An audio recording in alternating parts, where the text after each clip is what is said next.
First of all, I'd like to thank you guys all for coming down here. It is baking, and we've all been waiting already, so let's get the show on the road. As you know, we are here to mark the one-year anniversary of Safe and Sound Waikīkī, an initiative of the prosecutor's office that has gotten buy-in from all kind of people in the community, in government, and in the private sector. And let me introduce Prosecuting Attorney Steve Alm to kick things off. We'll have several speakers for you, but first is Prosecuting Attorney Alm.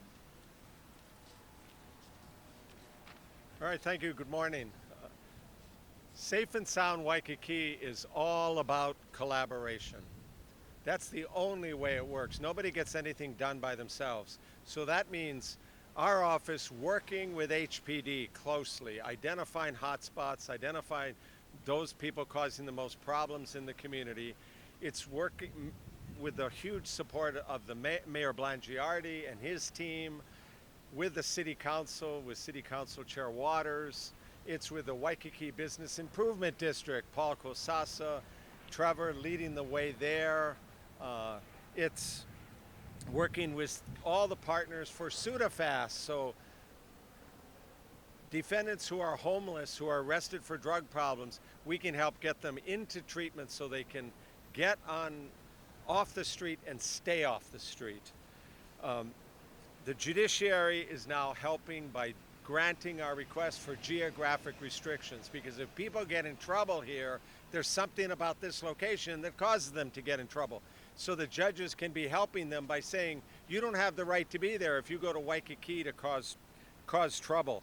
Crime is down in almost every category from a year ago, before SUDAFAST started, before Safe and Sound started, before the mayor got involved.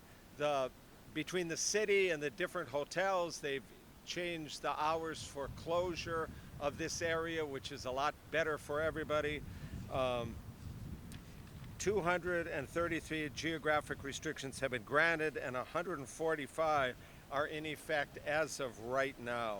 So Heather Lusk and her group, working with harm reduction and trying to help people to get off the street again and stay off the street. So this is a collaborative effort, everybody working together.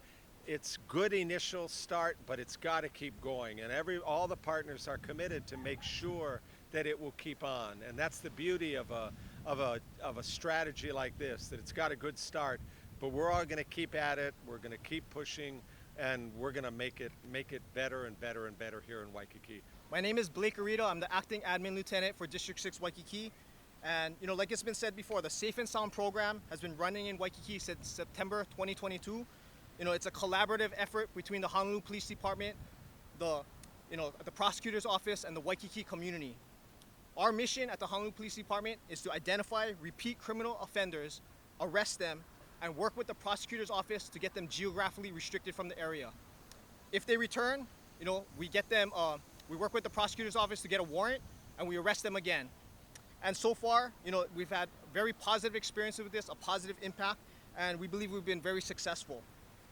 Our crime statistics from September 1st, 2022 to August 31st, 2023 have reflected a dramatic decrease in our major crimes when compared to the same time period the year before. We have noted a decrease in assault cases by approximately 4%, a decrease in burglary cases by 31%, a decrease in criminal property damage cases by 28%, a decrease in overall theft cases by 6%, and a decrease in unauthorized entry into motor vehicle cases by 35%. We have noted an increase in disorderly conduct cases by 37%, but we attribute this to our officers being proactive in arresting disorderly persons and addressing loud noise complaints. And overall, to accomplish all of this, we utilize our regular patrol officers, but we also dedicate a lot of our specialized units, such as our crime reduction units, our bicycle and ATV detail, our foot patrol officers, and our community policing team. We conduct various types of special operations, would include uniform and patrol plainclothes assignments, along with operations working with service providers, outreach workers, and our community members. And so far, this has been a very successful approach for us and something that we will continue to do. But besides enforcement, the Honolulu Police Department, we've been working and consulting with our partners at the Waikīkī Business Improvement District, the Waikiki Improvement Association, and many of our Waikiki businesses and hotels to beautify and create positive change in the area. And the results of these partnerships include altering the Kuiu Beach Park closure times from 0200 to 1200 midnight, which has made the area safer and has made it easier for our officers to address the criminal element. We have seen the repurposing of Pavilion number 4, which has brought new life and a positive activity to the area. And we have seen overall improvements to our Waikiki parks, streets, and sidewalks, which has brightened the overall Waikiki atmosphere. But for us, with all these improvements, it's just the beginning. We're going to continue to work hard, continue to do our duty, and one of our future goals that we're looking at is to address mental illness with the help of our service providers at the Institute for Human Services and the Waikiki Business Improvement District. We want to assist in this process by identifying persons that need assistance and working with our partners to make sure that they get the assistance that they need. For us, this will eventually free up our officers to address other types of calls, for service, as currently a lot of our 911 calls deals with the mentally ill. But overall, the Honolulu Police Department, we're dedicated to creating and maintaining a safe and secure Waikiki, along with the rest of Oahu, a place that is welcoming to our local residents, our tourists, and their families, and a place that we can be proud of. Thank you. Hello everybody, thank you for coming out to beautiful Waikiki. This place really is beautiful and it's worth fighting for, it's worth protecting. So thank you, Mayor, for making this a priority. Thank you, Steve, Prosecutor Alm, HPD, Neighborhood Board, the Honorary Mayor, Tim Gary, and John Dutzman. It really does take a village. Everybody's gotta be working together to make this happen. And it is happening. Just listen to the statistics that HPD has said. So mahalo to you guys, HPD. Thank you. Thank you. Thank you to the senators and Rep Tam as well for working together. But really, you guys need to talk to these two gentlemen because they've been on us the whole time at the neighborhood boards, being the mayor, prosecutor at HPD, that we gotta work hard, we gotta do something. And they tell me that it's working. These are the guys who live here, who are here every day. Right, Tim? You surf out here every day. He sees what's happening on the ground. And he says that the HPD has made a difference. That Safe and Sound has made a difference. And when I hear that from these two guys, that makes me happy. And Mayor, that means we're doing something good. So keep up the good work, guys. Thank you all. Aloha. Hey, good morning. My name is Trevor Abarzua, and I am the President and Executive Director of the Waikiki Business Improvement District, and we represent the business community and the commercial ratepayers here in Waikiki. But before I delve into exciting news that we wanted to share with you all today, I just wanted to take a moment and thank all the stakeholders behind me today, especially the Mayor. Thank you, HPD and Prosecuting Attorney Alm and the Neighborhood Board and everyone here today. So thank you all for the mission here in Waikiki, and we're seeing tremendous results. But building on the momentum, we're thrilled to announce today that the Waikiki Business Improvement District, through a grant provided by the Mayor's Office in the City and County of Honolulu, as well as the Kasasa Family Foundation, that we have brought on an executive coordinator of Safe and Sound for year 2. This executive coordinator is Katie Kahanui, who is behind me today.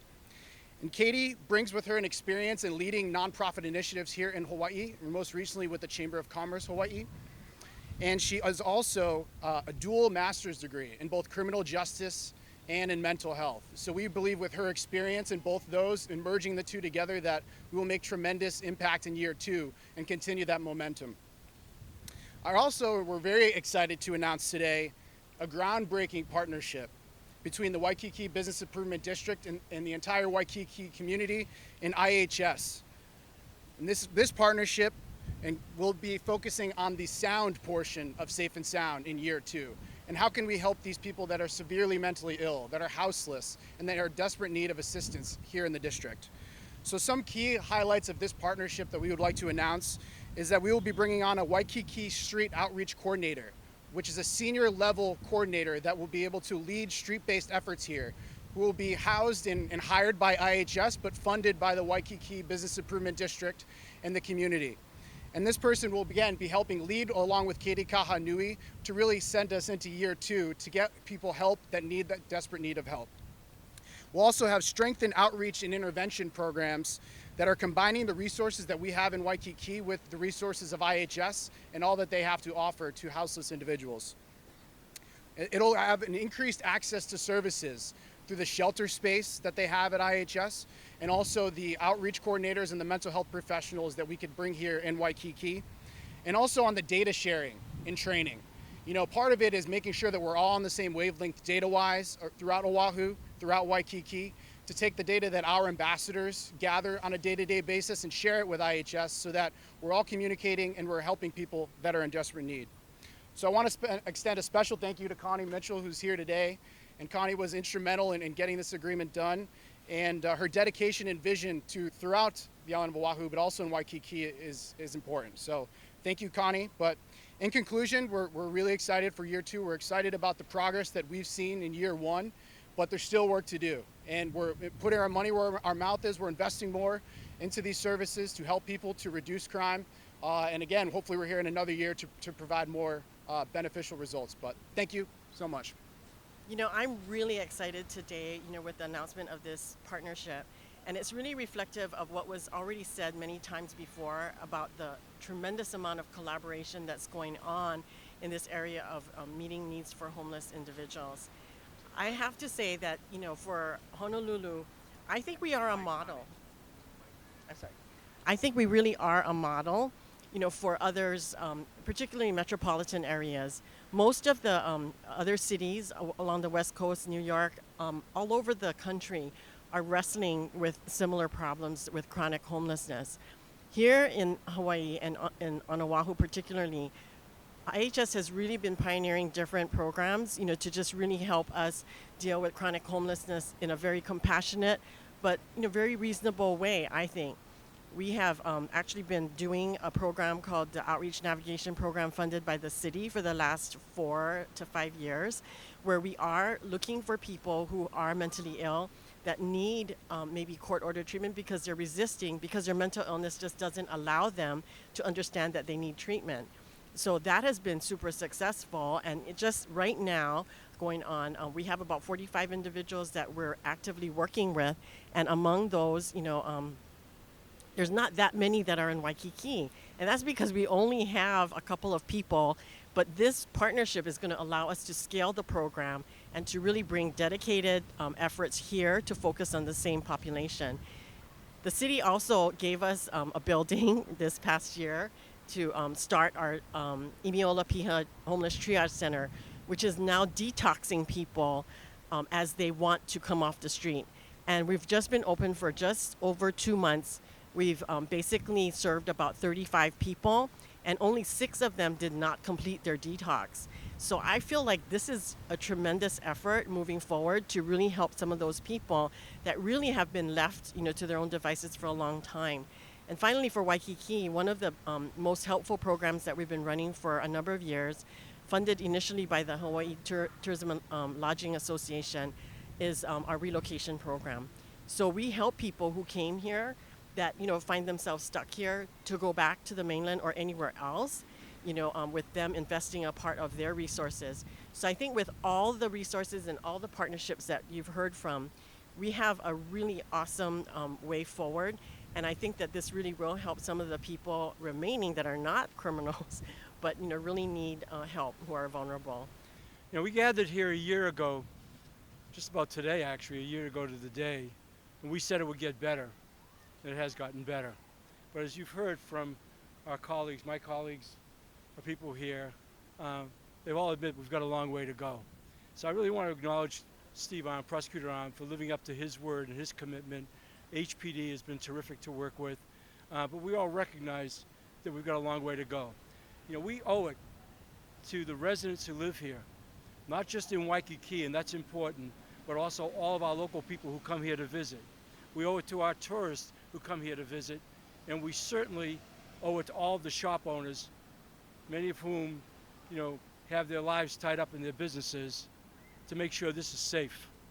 So for me, we have a zero tolerance policy. So we're just at the beginning. I'm encouraged by the improvement in our first year. We're getting cooperation from the judiciary, as Steve said, but we're well aware, even though the statistics are down, that there are still statistics there that are not acceptable to us. So in that regard, better days ahead. So I'm hoping that a year from now, when we stand here, it'll be that much more so as we work to make Waikiki an absolutely safe place for everyone to be here and to visit. Thank you for being here.